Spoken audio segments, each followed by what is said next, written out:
me deeper, Lord, in you. Draw me deeper, Lord, in you.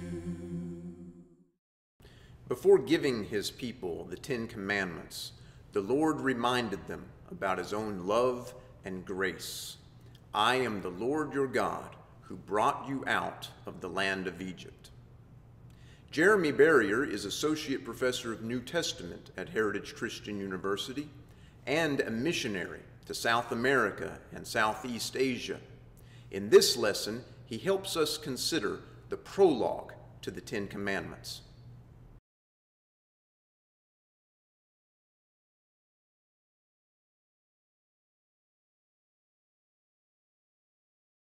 I can still remember it like it was yesterday. I was standing in front of 6 gentlemen who were actually on an elevated platform, and they were looking down at me. The lights were on me. I could see 3 rows of lawyers sitting just to my left representing Walmart, and then there was probably 100 people all behind me, and I had about 90 seconds to say what I needed to say.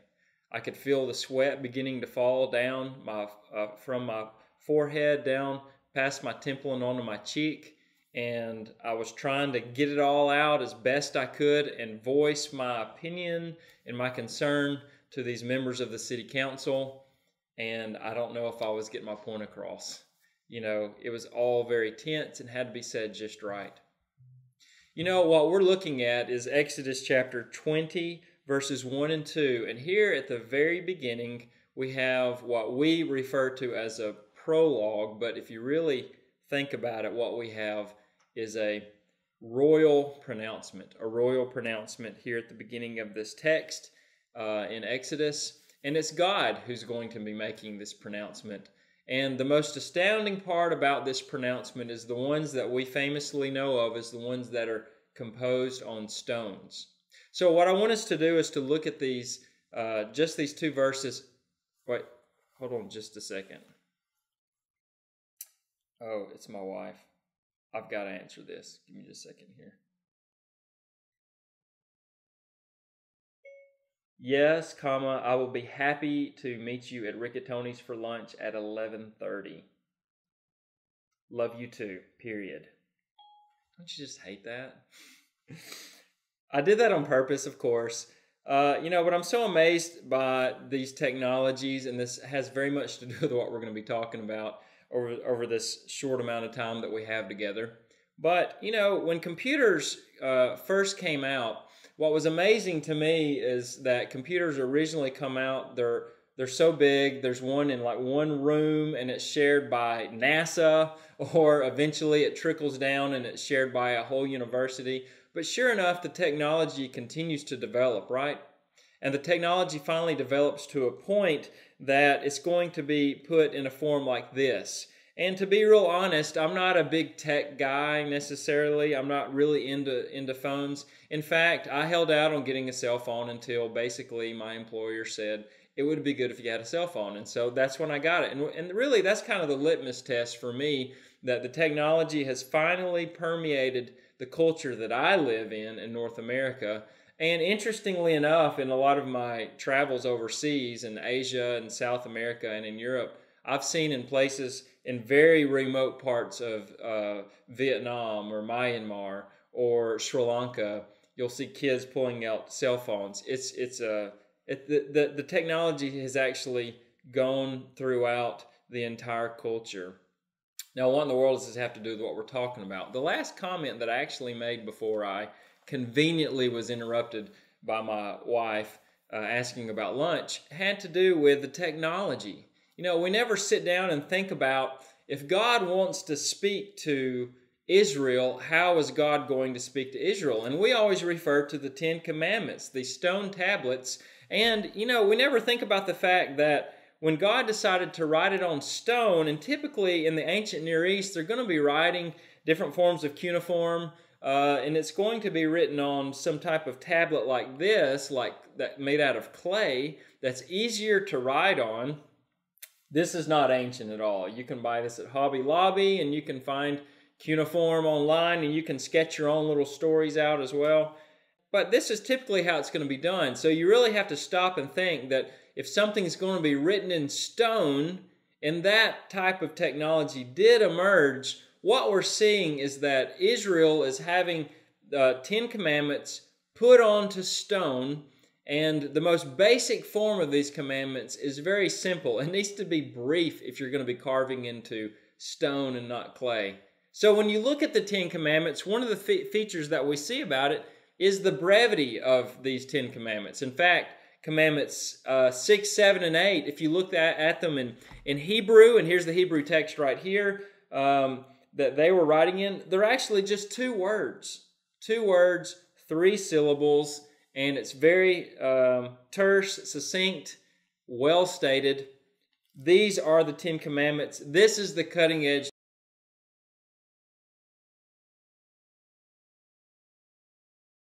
The cutting edge technology, but we're seeing it being a technology that's employed for the community.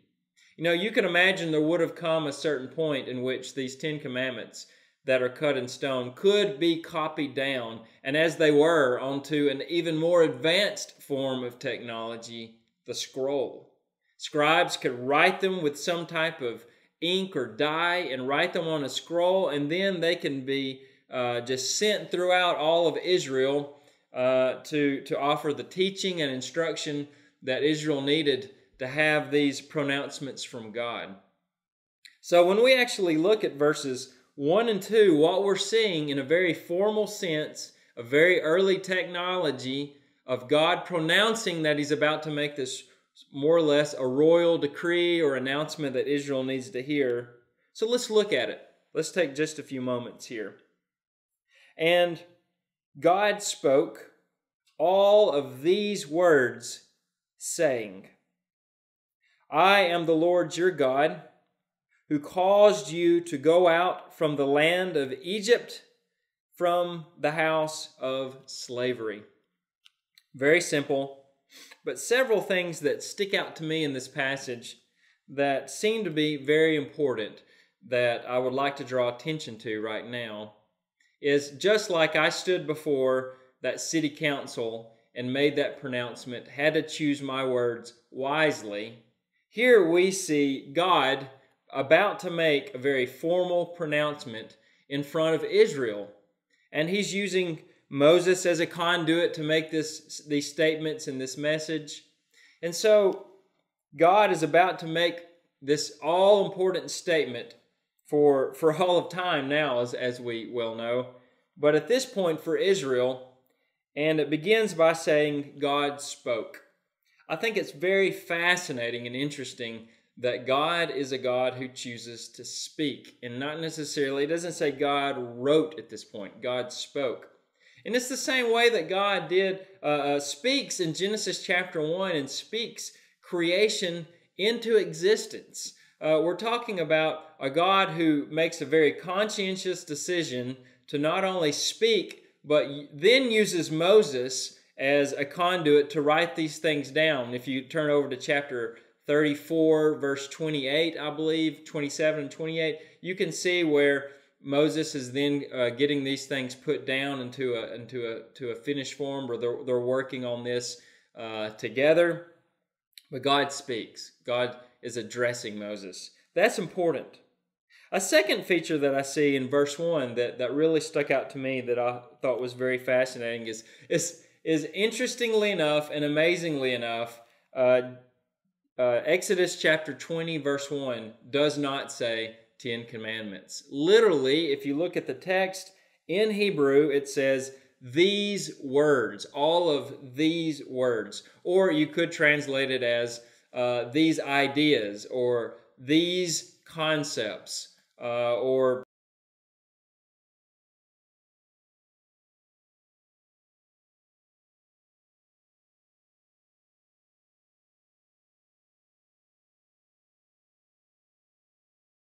these teachings that are being offered by God that are going to give us some idea about what God is like, what God expects, what He's expecting in particular of Israel. And we do eventually get the word 10 that comes in, but that once again, that's in Exodus chapter 34 that I mentioned just a few moments ago, where you see all of that lining up. But at this point, we just need to see that these are the words that God wants to be stated and very clearly put before Israel. Another feature that seems important that we get in this text comes in verse 2. In particular, in chapter 1, it says that God spoke. God being Elohim, a very generic word for God. But specifically in verse 2, God says, I am the Lord. And this is Yahweh, or oftentimes translated Jehovah. So in particular, it's like giving his personal name. I am Yahweh, or oftentimes it's written as the Lord. I am Yahweh, your God. In particular, that's who I am. But after that, after he tells them his name, he then goes on to say, who did these certain things for you? I'm the God who did these things for you. What did you do? Well, I'm the one who caused you to come out of the land of Egypt. And if you backtrack throughout the earlier parts of Exodus, we begin to see that Exodus chapter 20 is not sitting here all alone outside of the context of the entire book, but there's a story behind this. You know, this is the culminating event. In fact, Exodus chapter 20 falls right in the middle of the book, 40 chapters.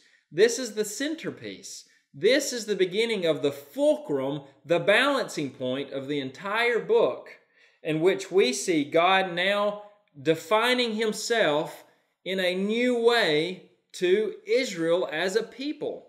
And he's doing it formally.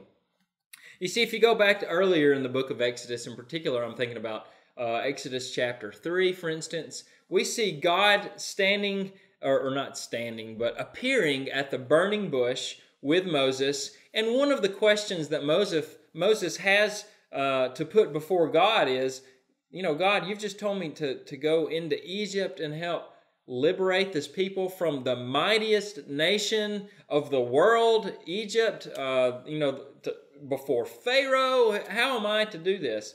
And God says, well, you tell them that I am sent you. Tell them that the God of, in particular, that Jehovah God, the God of Abraham, Isaac, and Jacob, that's the God who's come to deliver Israel out of Egypt. Now, the reason I find it fascinating that he mentions that earlier in the text is by the time we get to chapter 20, there's been a few more things that have happened. We've just passed through some major events where Moses does go back and he picks up Aaron along the way, and they go into Egypt, and there's the story about that related to the 10 plagues, and then finally Pharaoh allows them to leave and then changes his mind, and as they're crossing the Red Sea, here comes Pharaoh, and finally the grand deliverance of the children of Israel and Moses, and the Egyptians are swallowed up in the Red Sea as they pursued them. And now we are seeing God saying, hey, I am the God, Jehovah God, the Lord. I'm the one who delivered you, caused you to come out of that oppression. Wow, God's actually redefining himself for Israel. You have to imagine for just a few minutes that you are an Israelite.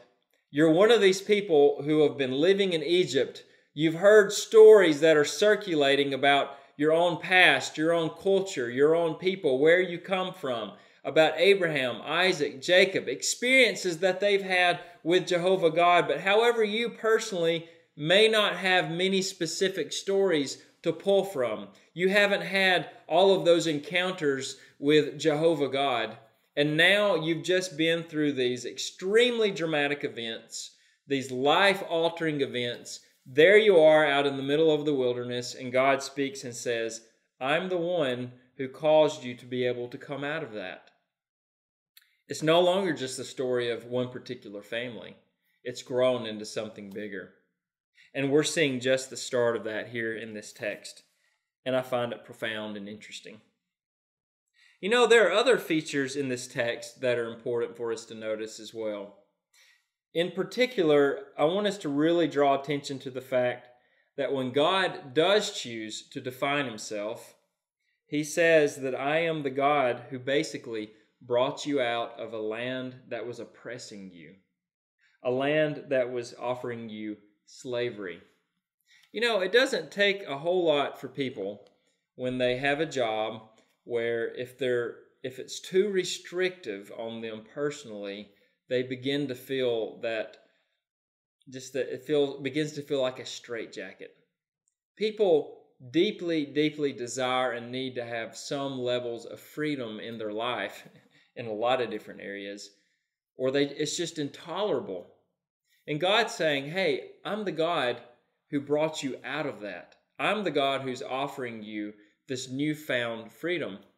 And the story continues to be interesting because they wrestle with that freedom. It's almost too much. It's almost too great for them to be able to handle all of that. But yet, this is the God who's going to give them that opportunity to really shine, to really experience a full life. And that's what God wants to be. You know, when I think about this passage, there are several things that come to mind that I've shared with you as we've looked at the different verses and we've tried to look at the different words in the verses. But there are just a few applications that I think are important that you can take home with you. Number one,